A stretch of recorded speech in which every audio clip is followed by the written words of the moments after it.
Mes chers frères bantous, le véritable peuple de Nzambe, je vous souhaite paix, amour, sagesse et justice de la part de notre Créateur, celui qui nous a créés à son image.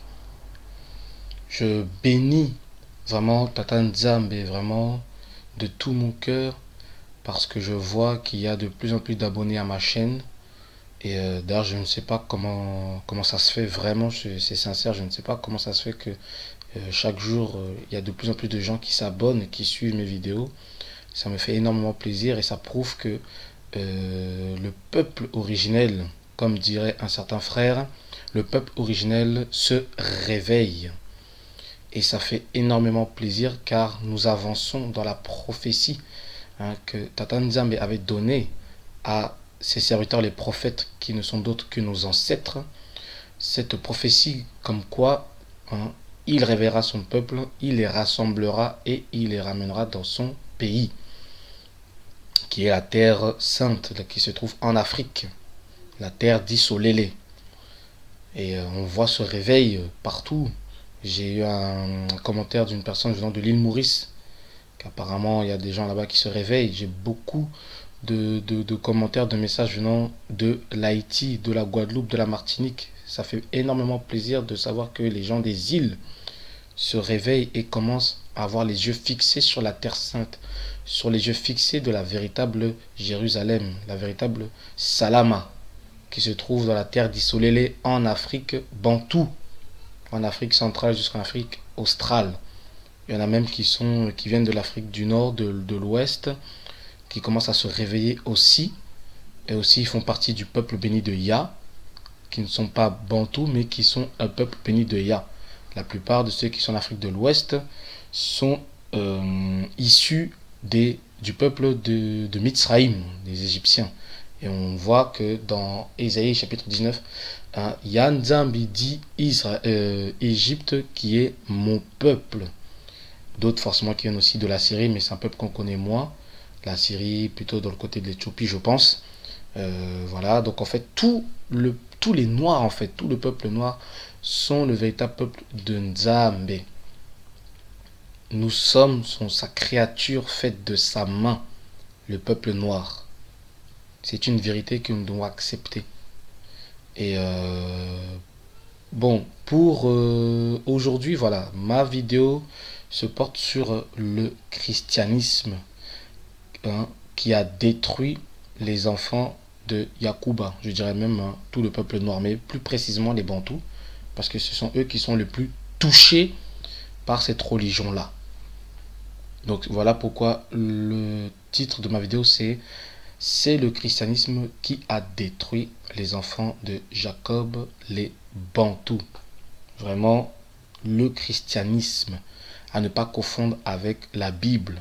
Parce que je sais qu'il y a aussi certains de nos frères bantous, des Congolais et autres, qui disent qu'il faut revenir dans la religion de nos ancêtres et abandonner la Bible. Non, non, non, non, non, non. Il ne faut pas confondre la Bible, qui est notre histoire, qui a été volée, qui a été usurpée, transformée, pour pas que nous voyions que c'est nous, le peuple de Nzambe. Mais malgré cela, de toute façon, il y a toujours des éléments qui montre que ce sont nous les véritables enfants de Nzambe. Vous connaissez ces passages. Quand tu lis, mon frère, ma soeur, Lamentation chapitre 4 verset 8, Lamentation chapitre 5 verset 10, on parle du peuple de Juda, le peuple de Sion, pas les sionistes là qu'on voit là-bas au Moyen-Orient, mais le véritable peuple de Sion, et et eux-mêmes qui se décrivent en tant que noirs, parce qu'ils disent que leur peau noircit et devient plus noire que le charbon. Donc on sait très bien que c'est que les noirs qui peuvent employer ce terme-là. Quand on voit Job aussi, chapitre 30, verset 30, qui dit que ma peau noircit. Il y a encore aussi d'autres éléments encore, comme Moïse qui a été confondu en Égyptien, et on sait que les Égyptiens à l'époque étaient noirs. Pareil, Paul qui a été confondu avec un Égyptien aussi à cette époque-là, qui était noir.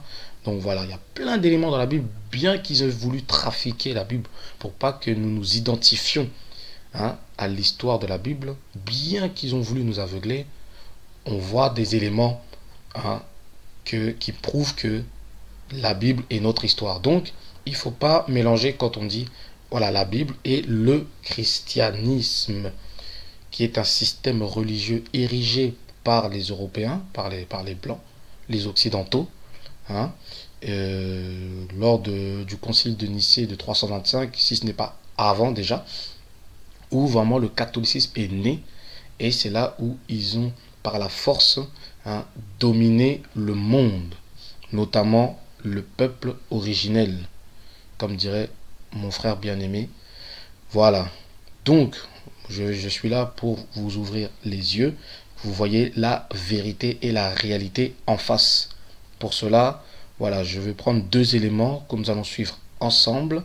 Et j'espère par la grâce de notre Tata Nzambe et par son esprit, le Saint-Esprit, qui nous conduit dans toute la vérité, par le Saint-Esprit qui nous donne la sagesse et l'intelligence de Tata Nzambe pour connaître et comprendre la vérité, il faut après, et je l'espère, l'accepter. Je l'espère pour vous, mes bien-aimés. Voilà, je continue encore à faire mes recherches et à vous transmettre ces vérités-là. Et le pire, c'est que toutes ces choses-là que je connais, je sais que la plupart d'entre vous connaissent déjà. Parce que quand on voit, là, je vais vous faire passer par exemple deux vidéos. Bon, plutôt l'autre, ce sera une audio, mais voilà, ce sont des choses qui sont très connues. Mais moi, que je mets en lumière, j'ai mis ces éléments au devant de la scène pour justement que vous voyez ces réalités-là. Que vous voyez ces réalités-là. Parce qu'on peut vous dire une vérité comme ça, hein, ça rentre comme le proverbe dit, ça rentre dans une oreille, ça sort de l'autre. Moi, je veux que ça rentre dans l'oreille, ça reste dans votre cerveau jusqu'à la fin. Que ça reste dans votre cerveau définitivement, que ça ne sorte pas de l'autre oreille. Et que ça pénètre dans votre cerveau pour que vous méditez, pour que vous analysez la situation, pour que vous jugez vous-même de cette vérité-là, et qu'après, du cerveau, ça descend dans votre cœur. Et que quand ça descend dans votre cœur, ça vous transforme, ça vous change. Voilà ma démarche. Donc sans plus tarder, je vais vous faire passer, hein, le premier documentaire. Vous allez voir, c'est une femme blanche qui témoigne de cela, qui témoigne d'une vérité qui ne sera jamais dite à la télé, une vérité qui ne sera jamais dite dans des livres historiques, qui ne sera jamais dite nulle part ailleurs. Ce témoignage, voilà, c'est une femme anglo-saxonne qui le témoigne. Donc sans plus tarder, voilà, écoutez, je vous mets la vidéo. Soyez bénis. Go home. That's it. Christianity has been misused for hundreds of years to keep your people in subjugation. And I'm speaking now a reality that the history books do not record, but history does. Christianity was used because if I said, okay, you don't believe the way I believe, and Christianity is the best way to believe, so I'm going to take you, and it's going to be for your own good, honey. It's going to be for your own good. I'm going to take you, and I'm going to tear away everything about you, and just keep your hands and your feet, because they can help me getting off. But I'm going to do this for your own good, because I'm going to give you a God. Now, what does that God look like? The reality of it is when he came here, he didn't look like me. So what am I going to do about that? I'm going to make him look like me. So for hundreds of years, we've been telling you, and now you have to keep in mind that we took away any other God that you might have through force, through fear, through pain, through uh, any means necessary. So now I'm going to give you a God, but I'm going to do that in a way that is going to further me. So I'm going to give you a God that looks like me, so that when you bow down to that God, you're bowing down to me. And because I wasn't hearing these things, because the Bible tells us what Jesus looked like when he walked here. The Bible tells us what he's going to look like when he comes back. We have taken that and changed it. Do you remember when Jesus went to Egypt? He hid in Egypt. The people in Egypt, honey, they're not white people. How could he hide there? See, so that we've done that. We've given your people a God that looks like me, so that you don't have any qualm about bowing down to me.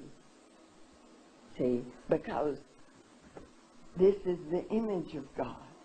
I don't know of any sin that we've committed that's greater than that one.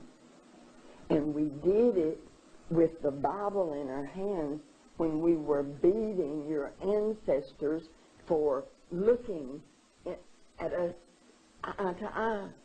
And we're quoting to them from this scripture. Even if we allowed them to have their own ministers, which there wasn't many of because we didn't allow them to read. But if we said, okay, you can have your church. This is my plantation. I'm going to do what I want with it. You can have your church. But then spies were sent. And those spies would stand outside the church, and that man would be beaten, perhaps killed, if he preached anything other than 3 sermons. And those 3 sermons were turn the other cheek, obey your master, and it's going to get better one of these days. God's going to take care of all of it. You're going to be in a happy, happy land. So put up with what you're putting up with now. And we made your people preach that to your people. And it's still being done. It's still being done. Those are the sermons that your people hear. Those sermons are what causes your people to comfort me when I do something that's wrong. Mes frères et sœurs, les bénis de Yah, Nzambi, vous avez entendu cette femme blanche. Quel témoignage elle apporte au peuple noir. C'est un témoignage que vous n'entendrez nulle part ailleurs. Pas dans les journaux, pas dans les documentaires, et encore moins dans vos églises, dans vos maisons closes, où on vous enferme et on vous fait apprendre du n'importe quoi. Voici la vérité venue d'une femme blanche. Voici la vérité biblico-historique. Voilà. Elle a parlé, j'ai soulevé quelques points. J'ai soulevé 4 points que je vais citer. Elle a parlé au tout début de 400 ans d'esclavage. Je vous mets au défi.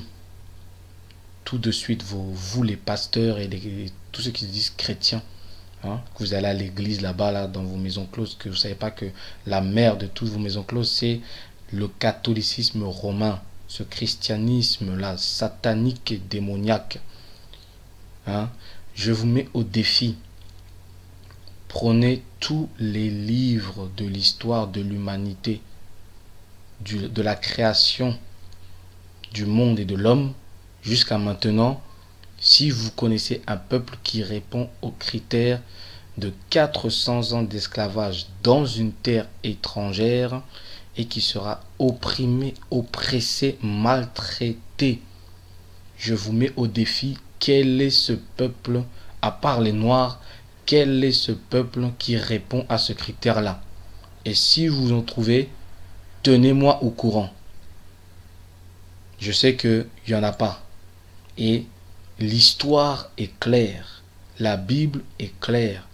Quand vous prenez Genèse, chapitre 15, versets 12 à 13, qui dit ceci: Au coucher du soleil, un profond sommeil tomba sur Abraham. Et voici une frayeur et une grande obscurité vinrent l'assaillir. Et l'Éternel dit à Abraham: Sache que tes descendants seront étrangers dans un pays qui ne seront point à eux. Ils seront asservis et on les opprimera pendant 400 ans. Vous voyez, on va juste s'arrêter là. On dit que Abraham a eu un songe. Il a eu un profond sommeil. D'accord? Et dans son songe, il a vu quelque chose d'effrayant. Quelque chose qui l'a assailli. Quelque chose qui l'a effrayé. Quelque chose qui lui a fait peur. Une grande obscurité. Qu'est-ce qu'il a vu? Il a vu les 400 ans d'esclavage, voire plus. Parce qu'il a vu sa descendance, le peuple noir, être maltraité de façon atroce. Qu'il a subi vraiment de l'esclavage sans nom, sans précédent. Et après, le Seigneur lui révèle ce songe et il lui dit: Sache que tes descendants seront premièrement étrangers dans un pays qui ne sont point à eux. Premièrement, ça veut dire qu'ils seront déportés, qu'on va les disperser, qu'on va les chasser. Et ça, dans toutes les prophéties, même celui de Matthieu 24, quand Isaïe parle, il le dit aussi, qu'ils seront chassés parmi les nations, dispersés, la diaspora, c'est ça.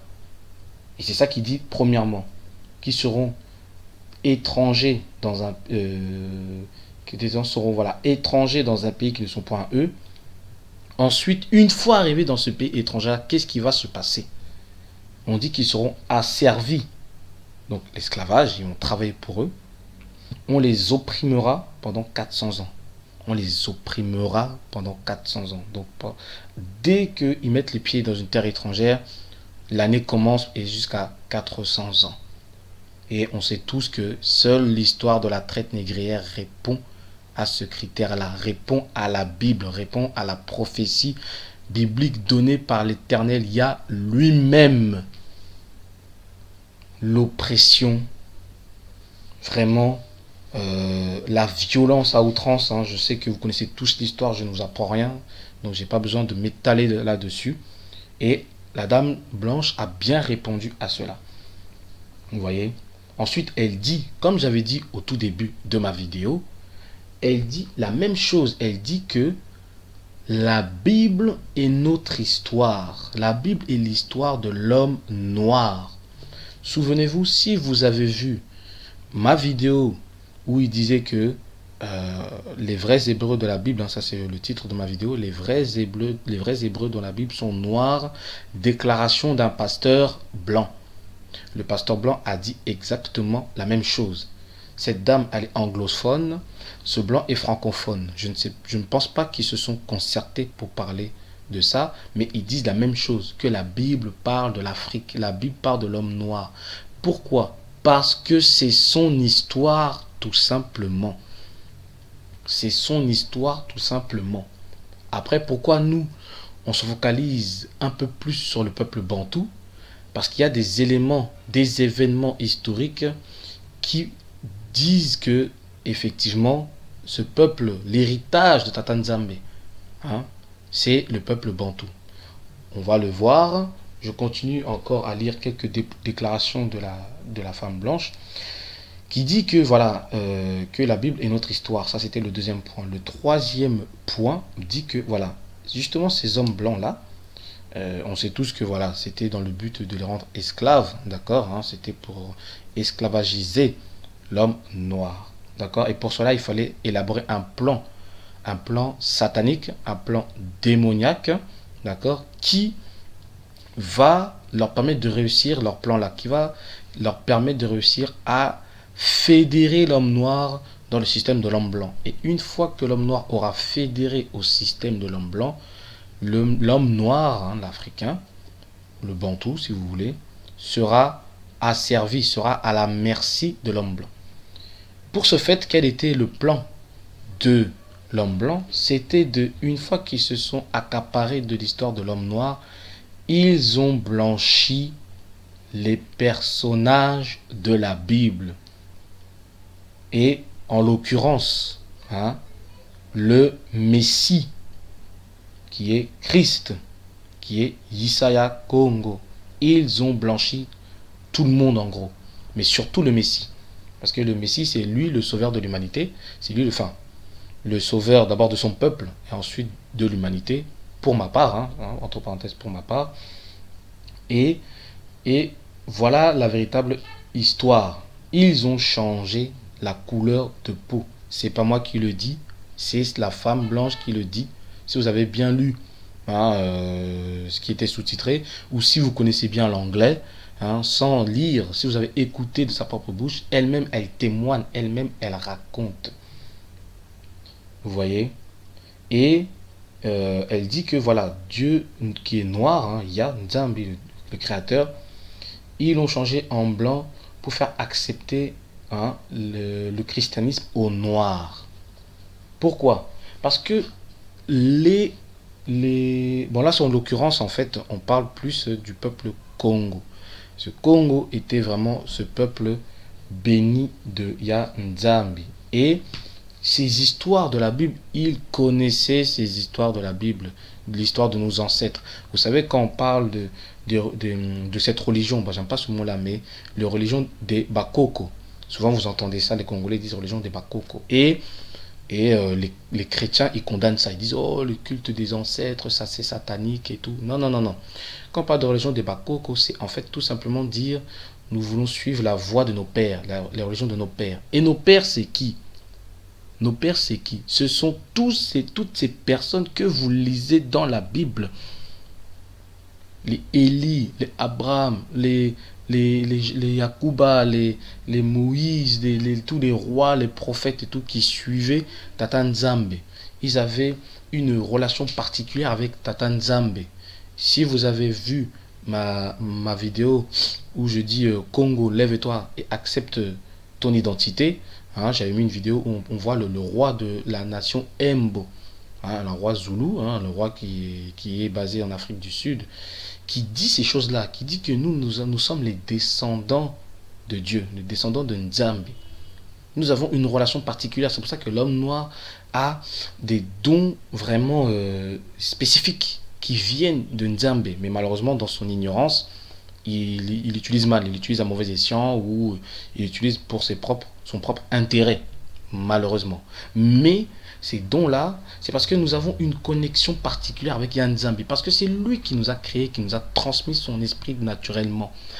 D'où la connaissance de la parole qui est transmise de génération en génération, par voie orale par nos ancêtres. C'est ça qu'on dit le culte de Bakoko, que nous devons revenir.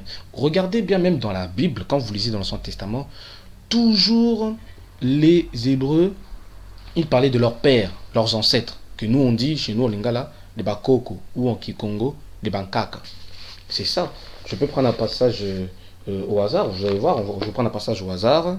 On va prendre un passage dans l'Ancien et dans le Nouveau Testament. Comme ça, voilà, on va voir que dans les deux testaments, on voit la même chose. Ce même principe, ce même pratique de la transmission, voilà, de père en fils, que les gens de l'époque de maintenant aimaient bien parler toujours de l'époque des Bakoko, des ancêtres, des pères. D'accord? C'est le même mot, qu'on dit père, ancêtre, vieillard, tout ce que vous voulez, c'est la même chose. Donc, on va prendre par exemple Juge chapitre 6, versets 12 à 13. Je lis, donc je cite, donc, l'ange de l'Éternel lui apparut et lui dit, l'Éternel est avec toi, vaillant héros. Gédéon lui dit, ah, mon Seigneur, si l'Éternel est avec nous, pourquoi toutes ces choses nous sont-elles arrivées? Où sont tous ces prodiges que nos pères nous racontent, quand ils disent, l'Éternel ne nous a-t-il pas fait monter hors d'Égypte? Maintenant l'Éternel nous abandonne et il nous livre entre les mains de Madian. Voilà, on voit que Gédéon, il a reçu l'instruction des pères. Parce que nous, les Africains, et ça on le sait très bien, c'est très connu dans ce monde-là, que l'Africain, l'enseignement de l'Africain se transmet à voix orale, de père en fils. C'est exactement comme vous le disiez dans Deutéronome chapitre 6, je pense, où le Seigneur lui-même avait donné cet ordre que tu enseigneras à tes enfants. Tu enseigneras à tes enfants à la maison ou quand tu iras en voyage partout, le matin et le soir. Et nous avons gardé ça. Nous avons gardé cette pratique de génération en génération jusqu'à... bon là maintenant, ça ne se fait plus trop ça. Et d'ailleurs, j'exhorte les parents à enseigner les enfants sur les choses du pays, sur les choses de nos ancêtres en rapport avec la Bible. Parce qu'il y a un rapport avec la Bible, parce que c'est notre histoire. Vous voyez, là c'est premier exemple. Hein, voilà, on le voit. Hein. D'accord, où il dit bien Gédéon que voilà, nos pères nous racontaient des histoires comme quoi, voilà, nous sommes sortis du pays d'Égypte, etc., etc. Si on va dans le Nouveau Testament, on prend par exemple Actes des Apôtres, hein, chapitre 7, verset 51. Voilà. Donc là, c'est Étienne qui parle, hein, qui raconte voilà, l'histoire depuis justement Abraham, etc. Et à un moment donné, il dit justement, je crois qu'il parlait au Sanhédrin, donc il parle à eux, qu'ils étaient aussi ses frères, hein, ses frères israélites, et il dit voilà, homme au cou raide, incirconcis de cœur et d'oreille, vous vous opposez toujours au Saint-Esprit. Ce que vos pères ont été, vous l'êtes aussi. Voilà, lui aussi, il rapporte encore, voilà, là, les pères. Bon, là, c'était dans le sens, voilà, le reproche, parce que bon, on n'était pas parfait. Hein. Donc souvent, on abandonnait le Seigneur, malheureusement. C'est ce qui nous coûtait justement la servitude des autres pays. Mais voilà, toujours est-il que voilà, nous, ça c'est notre culture propre, c'est notre mentalité, c'est notre principe à nous, où on transmet voilà l'histoire de génération en génération. Vous voyez? C'est pour ça qu'on connaissait les choses bibliques là, de l'Ancien Testament, tout ça. On connaît ces choses-là naturellement. On connaît sans le savoir. On connaît. On connaît le Dieu, on connaît la Bible, on connaît voilà les prophètes, nos pères, c'était d'autres noms, hein, c'était pas Élie, Élisée, tout ça, mais c'était d'autres noms qui faisaient toutes ces choses-là. C'est notre histoire. Et quand on voit que c'est pour ça qu'en fait les Blancs, en fait, pour qu'on puisse justement accepter leur religion là, le christianisme, quand ils ont pris notre histoire, ils ont changé ça, ils ont blanchi ça. Et quand ils ont apporté ça, cette histoire-là, comme on a vu une similitude avec leur histoire et notre histoire, on se dit, ah, mais ça c'est notre histoire, ça c'est nous, ça. C'est pour ça qu'ils ont pu accepter facilement. C'est pour ça que nos pères ont pu accepter facilement le christianisme. Et ça, c'est l'histoire propre du royaume Congo. C'est comme ça qu'on s'est fait avoir.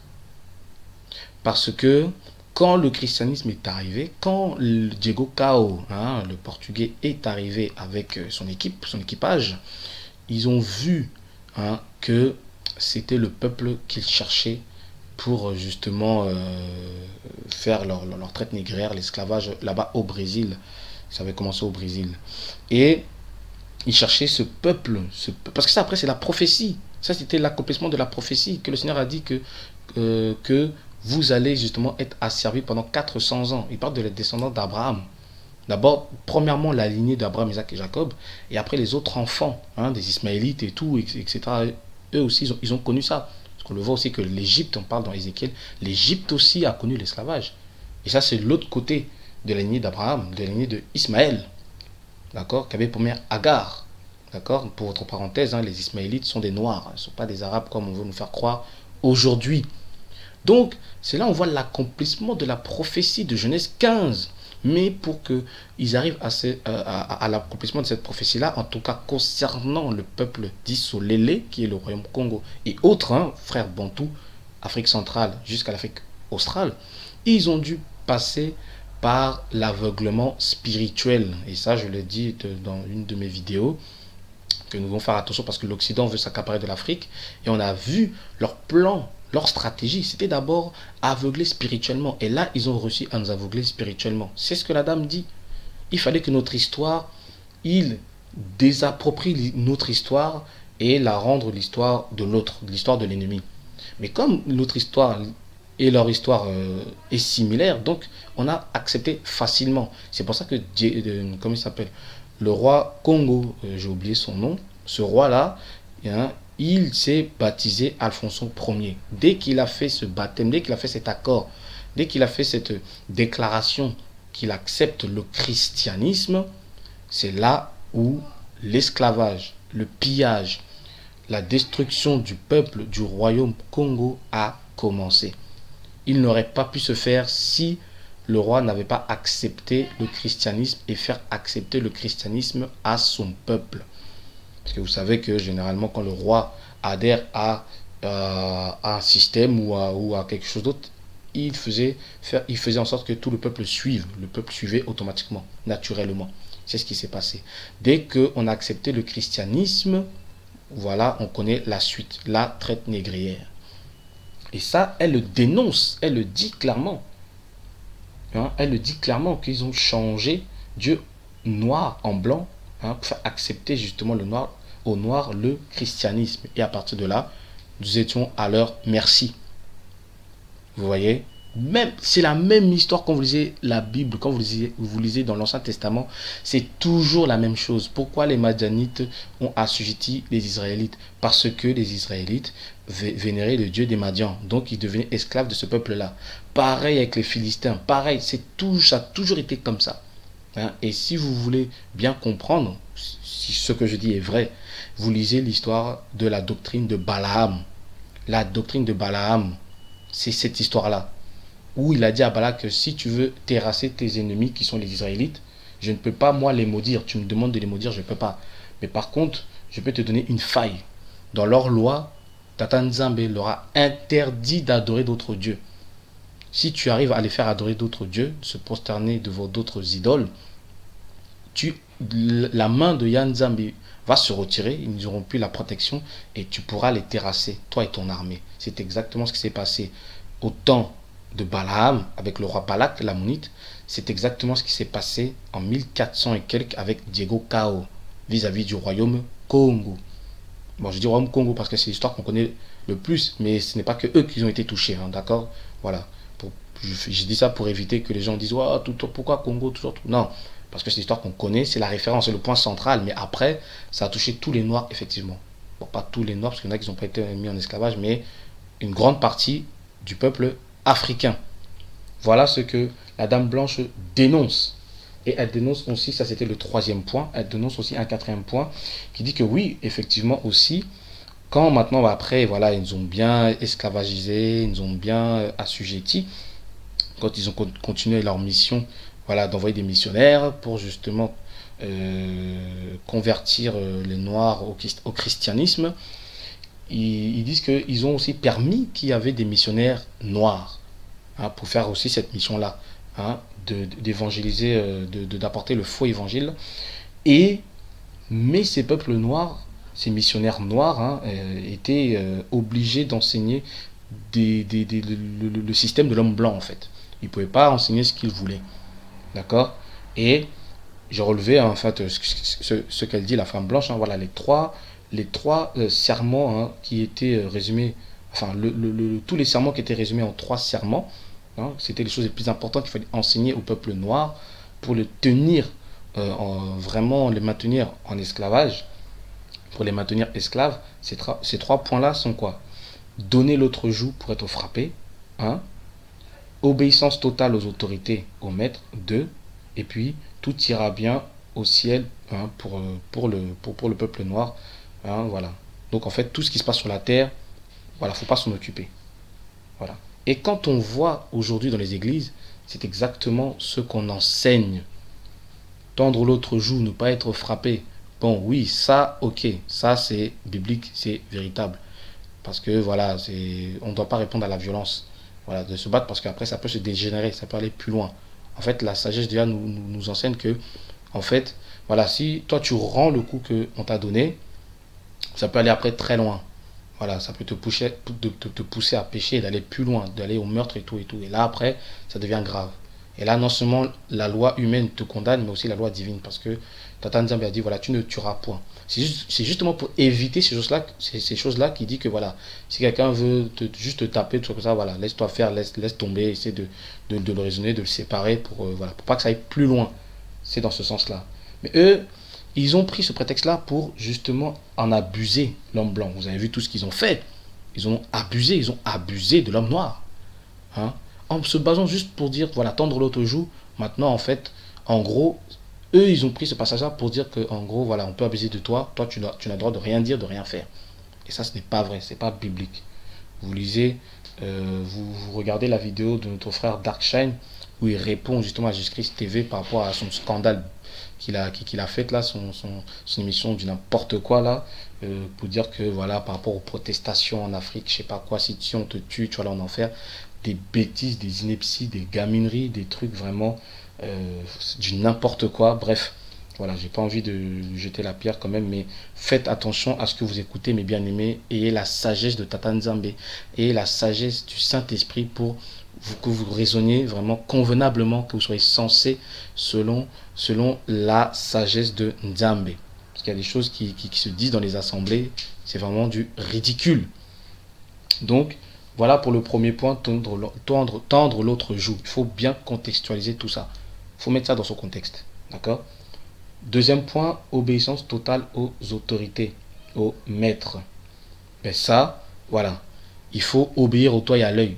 Peu importe ce qu'on te dit, ce qu'on te fait, tu dois obéir. Mais aujourd'hui, on le voit aussi dans les assemblées. On le voit aussi dans les assemblées. Souvent, les chrétiens ils disent obéissez aux autorités, hein, Romains 13:1. Voilà, sinon, je sais pas quoi, tu seras châtié, tout ça, tout ça. Oui, c'est vrai qu'il faut obéir aux autorités. Et il est dit, on va le prendre le passage dans Romains chapitre 13, verset 1, parce que ça aussi, il faut comprendre le contexte. Il y a des conditions aussi pour obéir aux autorités. Il est dit dans Romains 13:1 que toute personne soit soumise aux autorités supérieures, car il n'y a point d'autorité qui ne vienne de Yah Nzambi. Et les autorités qui existent ont été instituées de Yah Nzambi. C'est pourquoi celui qui s'oppose à l'autorité résiste à l'ordre que Yah Nzambi a établi, et ceux qui résistent attireront une condamnation sur eux-mêmes. Ce n'est pas pour une bonne action, c'est pour une mauvaise, que les magistrats sont à redouter. Veux-tu ne pas craindre l'autorité? Fais le bien, et tu auras son approbation. Voilà. Verset 4, hein, le magistrat est serviteur de Dieu pour ton bien, de Yah Nzambi, serviteur de Yah Nzambi pour ton bien. Mais si tu fais le mal, crains, car ce n'est pas en vain qu'il porte l'épée, étant serviteur de Yah Nzambi pour exercer la vengeance et punir celui qui fait le mal. Verset 5, il est donc nécessaire d'être soumis non seulement par crainte de la punition, mais encore par motif de conscience. Voilà. En fait, on voit dans les églises, ils disent ouais, soumettez-vous aux autorités, soumettez-vous aux autorités. C'est ce qu'il a pris Jésus-Christ TV pour dire voilà, soumettez-vous aux autorités. Je ne sais pas quoi, faut soumettre aux autorités aveuglément. Et on voit aussi, voilà, d'où vient justement où ils disent que peu importe dans tous les cas, il faut vous soumettre aux autorités. Ça vient de leurs maîtres esclavagistes blancs qui ont enseigné ça. Ça vient aussi des missionnaires noirs esclavagisés aussi, qui ont transmis ça, hein, de missionnaire en missionnaire, de pasteur en pasteur, de prêtre en prêtre. Et aujourd'hui, en 2016, on redit encore la même chose.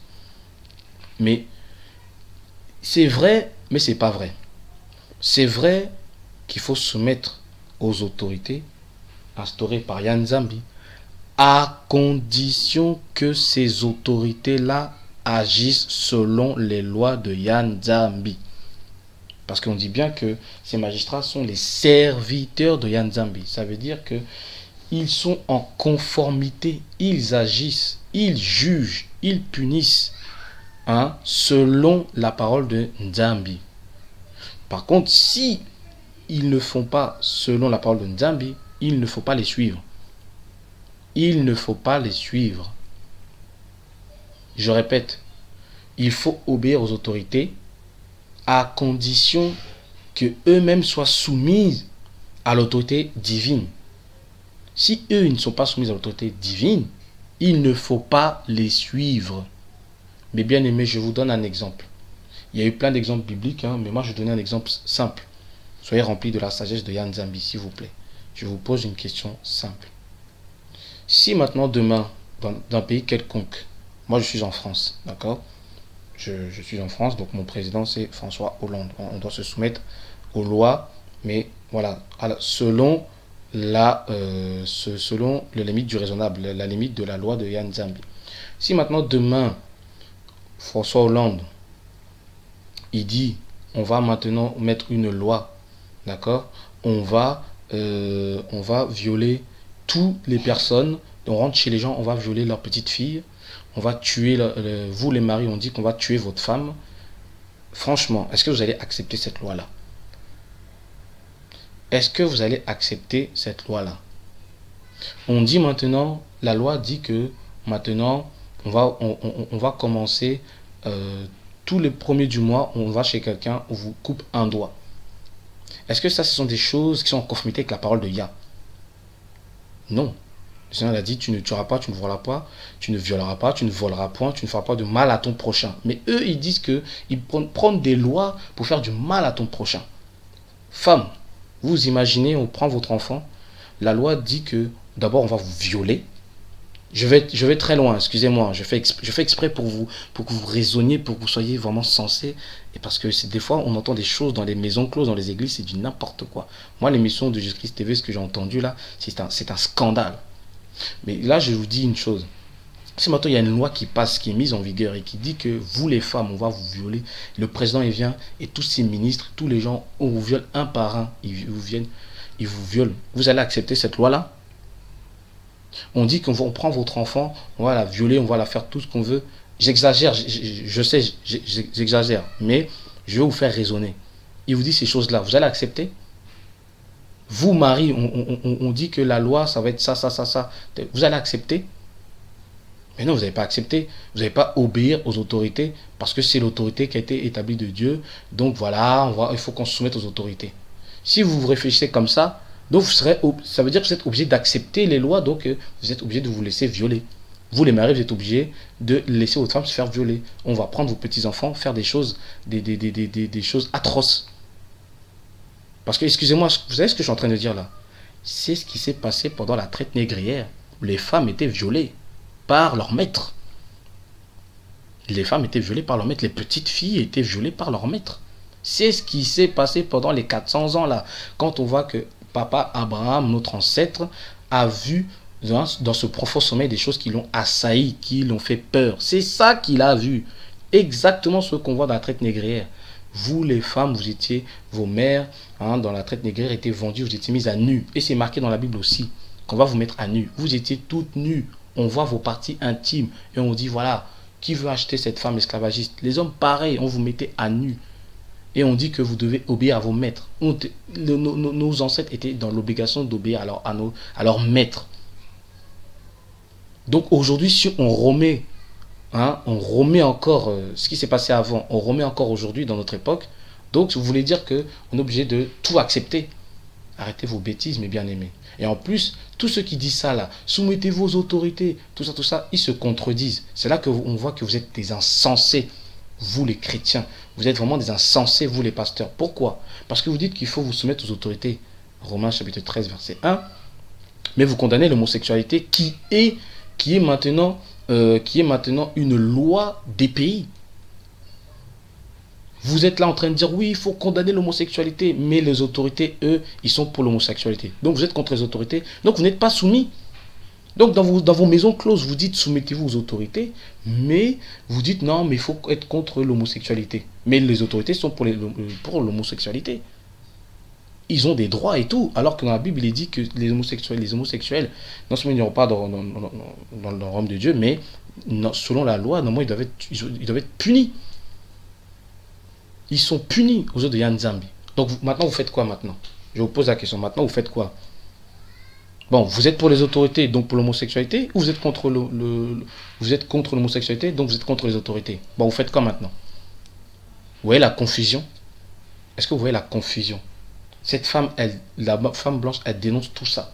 Et tout ça là, c'est vous le christianisme là, que vous êtes en train de perpétuer ça. C'est pour ça que là, vous êtes déjà dans l'erreur, vous êtes dans le désespoir, vous êtes déçu, il n'y a rien qui se passe. Hein. La main de Yann Zambi n'est pas sur vous, vous croyez que vous êtes dans la vérité, vous n'êtes pas dans la vérité. C'est pour ça qu'il y a tant de scandales dans vos maisons closes, que vous appelez vous église. Hein. Il y a tant de scandales, il y a tant de choses bizarres dans vos maisons closes, alors que vous êtes censé être un peuple saint.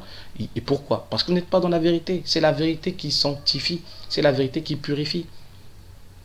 Hein. Je vais prendre le passage plus tard, mais voilà encore une ineptie venant justement de nos maîtres esclavagistes du christianisme, que vous perpétrez ça et que vous enseignez ça dans vos maisons closes, dans vos maisons de prostitution, dans ce que vous appelez vos églises. Hein? Vous chrétiens, le christianisme chrétien, voilà ce qui se passe. Voilà d'où vient ces sermons, d'où viennent ces enseignements, d'où viennent ces prédications. Ça vient de vos maîtres esclavagistes. Vous voyez, deuxième point, obéissance totale aux autorités, aux maîtres. Obéissance totale. Non, pas obéissance totale. Si votre maître fait des choses qui sont contraires aux lois de Yan Nzambi, il faut condamner ça, bien que ce soit votre maître, bien que ce soit votre supérieur. Il faut condamner ça. Il ne faut pas être d'accord avec ça. Il ne faut pas être d'accord avec tout. Donc, tu as le droit de protester. Tu as le droit de faire une marche, de mobiliser le peuple pour dire que notre roi, notre maître, fait du n'importe quoi. Il n'est pas soumis aux lois de Yan Nzambi. Ça, c'est pour répondre à la vidéo de Jésus-Christ TV, qui dit du n'importe quoi, qui fait du bruit pour rien, alors qu'au lieu d'édifier le peuple, il les amène à l'égarement. Il faut qu'ils se repentent. Et vous, chrétiens, vous devez vous repentir, vous devez sortir du christianisme. Ce christianisme, c'est Babylone. Vous devez sortir du christianisme. Bon, après, vous faites ce que vous voulez. Troisième point, c'était tout ira bien au ciel pour toi. Voilà. Donc, en fait, l'homme blanc a voulu faire croire que voilà, les souffrances, voilà, laisse tout ici, et puis, de toute façon, tu seras bien au ciel, etc. Bon, les gens vont prendre aussi le passage, j'ai un passage en tête où Isaïa dit voilà, n'amassez pas les trésors sur la terre, tout ça, mais amassez les trésors au ciel. Oui, ça c'est véritablement vrai. Mais quand il parlait de trésors, il parlait des trésors spirituels, dans le sens où tes bonnes actions, l'œuvre que tu fais qui est en conformité avec la parole de Yan Nzambi, va faire que tu vas gagner le trésor au ciel. Et amasser, c'est pas dans le sens gagner l'argent. Yan Nzambi peut te rendre riche parce que tu es bon de cœur, comme notre ancêtre Salomon qui était bon de cœur, qui a demandé la sagesse. Yan Nzambi l'a béni quand il enseignait la sagesse, les vertus de la parole de Yan Nzambi. Les gens, il est récompensé. La reine de Séba est venue lui a donné des trésors, il a enrichi. Ça en soi c'est pas mal à partir du moment que tu fais la volonté de Yan Nzambi. Yan Nzambi te bénit, et il te bénit vraiment au-delà de ce que toi tu espères et que tu penses. Mais quand il dit n'amassez pas le trésor, c'est que tu fais tout pour t'enrichir, tu deviens même esclave de mammon, esclave de l'argent. Ça c'est pas bon, c'est ça qu'il dit. Et eux en fait ils ont pris tous ces genres de passages là pour nous rendre pauvres, pour dire voilà, soyez pauvres, alors que ce n'est pas la volonté de Yan Nzambi d'être pauvre. Ce n'est pas la volonté de Yan Nzambi d'être pauvre.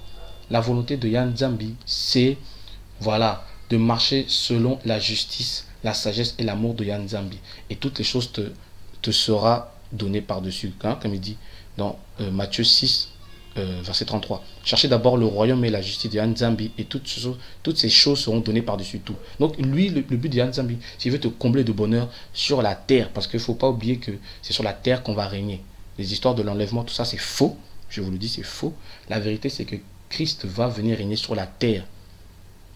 Et il faut qu'avant qu'il vienne, que nous marchions selon la vérité, selon l'amour, selon la justice, selon la sagesse de Yan Nzambi. Et cette sagesse-là va nous rendre heureux. Il va nous combler de bonheur. On va prospérer. On sera bien dans la présence de Yan Nzambi. C'est ça. Mais eux, les esclavagistes, ils leur ont dit non, il ne faut pas regarder tout ça, il ne faut pas regarder vos terres. Pendant cela, eux, ils en profitent. Ils pillent nos terres. Ils font le contraire de ce qu'ils enseignent. Ils vous disent d'être pauvres, mais eux, ils sont riches. Ils ont enrichi la Belgique, ils ont enrichi l'Europe. Donc, ils vous disent ne faites pas ça parce qu'eux veulent en profiter. Et ça, c'était leur enseignement qu'ils ont dit, qu'ils ont donné aux missionnaires noirs. Et aujourd'hui, ces noirs-là, vous là, les faux pasteurs, vous êtes les descendants de ces missionnaires noirs-là de l'époque de l'esclavage qui ont enseigné cela. Et vous enseignez encore cela. Oui, je veux gagner le ciel, je veux gagner le ciel. Non. Quand tu meurs, tu vas au ciel, au paradis dans un temps. C'est en attendant justement le temps que tu reviendras sur terre pour régner avec Christ 1000 ans. Le règne du millénium, ça sera sur terre, ce ne sera pas au ciel. Et quand on voit les nouveaux cieux et la nouvelle terre, la nouvelle Jérusalem, ça sera sur terre. On avait dit une nouvelle terre, la terre.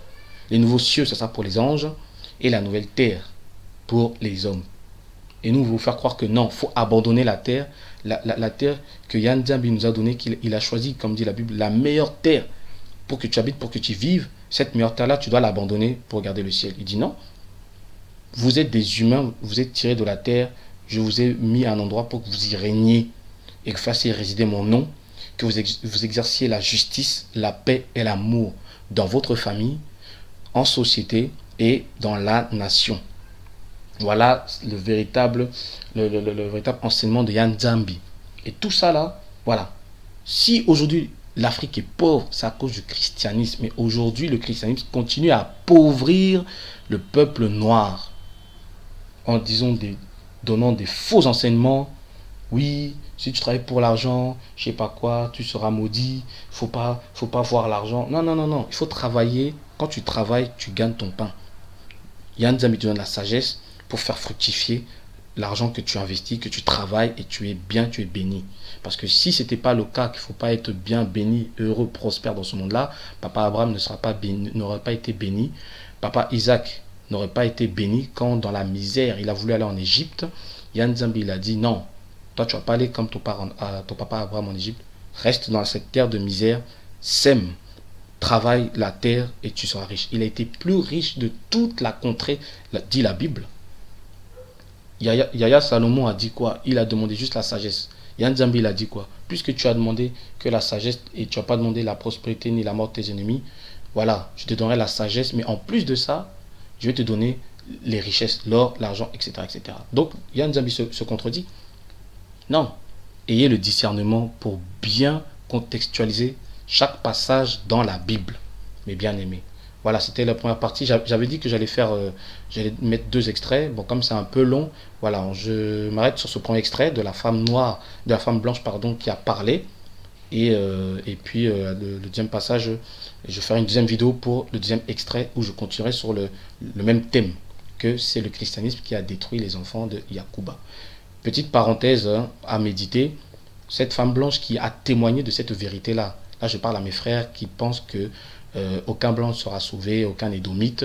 Cette femme blanche qui dit la vérité, qui dénonce la vérité pour le bien de l'homme noir, pour que l'homme noir soit délivré de l'esclavage spirituel, l'esclavage mental, voire même physique. Cette femme qui dénonce la vérité, qui se repente, vous pensez qu'elle ne sera pas sauvée? Je pose la question à méditer.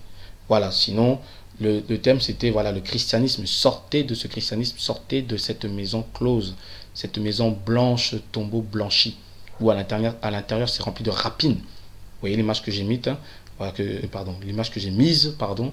Et voilà, c'est voilà, une maison blanche comme ça, là, c'est ça que Isaïe a parlé de tombeau blanchi. Si vous êtes, ça c'est la mère de toutes les prostitutions dit dans Apocalypse 17.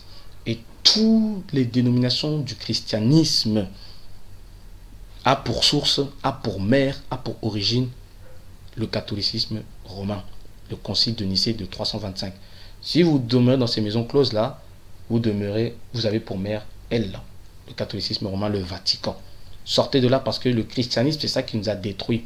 Et revenons à Yann Djambi et suivons le chemin de nos ancêtres des Bakoko, suivons le chemin d'Ézéchiel, de Ésaïe, de Élie. Bon, c'est pas les vrais noms là, mais ils sont connus sous ces noms-là, donc je l'ai dit, je le cite, de Yaya Élisée, Yaya Salomon, même si, bon, il a déconné un peu, mais il avait la sagesse de Yann Djambi, de Yaya David, de Yaya Moïse, toutes ces personnes-là, de Pierre, Jacques, Jean, Yaya Jacques, Jean, toutes ces personnes-là, Étienne, voilà, c'est ça, nous,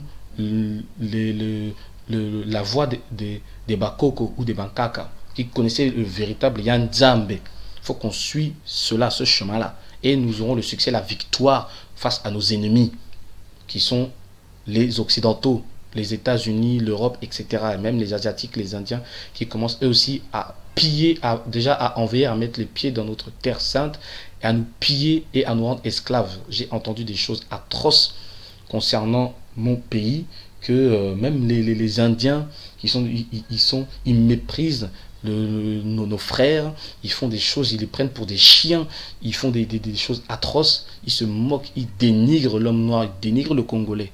C'est abusé. Tu viens chez quelqu'un et tu le dénigres, tu l'assujettis. Ça, c'est pourquoi? C'est à cause du christianisme qui nous a tués, qui nous a rendus esclaves de tout le monde. On doit se réveiller. Nous ne sommes pas n'importe qui. Nous sommes le peuple de Yanzambi. Quand vous lisez le livre des Maccabées, ils se sont battus pour la libération de leur peuple, qui sont nous-mêmes, dont nous sommes descendants. Quand vous voyez l'histoire d'Esther, où ils voulaient à un moment donné éradiquer tous les juifs dont nous sommes descendants. Ils ont jeûné tout ça et ils se sont battus, sont levés pour la libération du peuple de Yanzambi. On doit se lever pareil pour prier, pour annoncer cette bonne nouvelle. On va se lever. S'il faut faire des manifestations, on va faire des manifestations dans la rue. On va crier, on va chanter, louer des louanges à l'honneur de Yanzambi et de Isaiah Congo. Et on verra les choses qui vont se passer, où vous allez voir que le monde des ténèbres va être repoussé. Quand vous lisez l'histoire du livre de Josaphat, c'est exactement ça qui s'est passé. Lisez l'histoire du livre de Josaphat qui avait appris que les peuples ennemis se sont ligués pour détruire le peuple de Yandi, de Juda. Et qu'est-ce qu'ils ont fait? Ils ont jeûné, prié et ils sont allés à la rencontre de la guerre. Donc c'est vrai que c'est pas eux-mêmes qui ont combattu, Yanzambi a créé une situation qui fait que c'est lui qui avait la main dessus et qui a détruit le peuple. Mais pour que Yanzambi se lève, il fallait que nous aussi nous levions et que nous allons à l'encontre de nos ennemis et que nous sortons, nous manifestons. Faire des manifestations n'est pas mal en soi, ce n'est pas un péché. Et si par malheur tu prends une balle, tu n'iras pas en enfer pour cela. Ce que Jésus-Christ TV dit, c'est du n'importe quoi. Il ne faut pas écouter ça.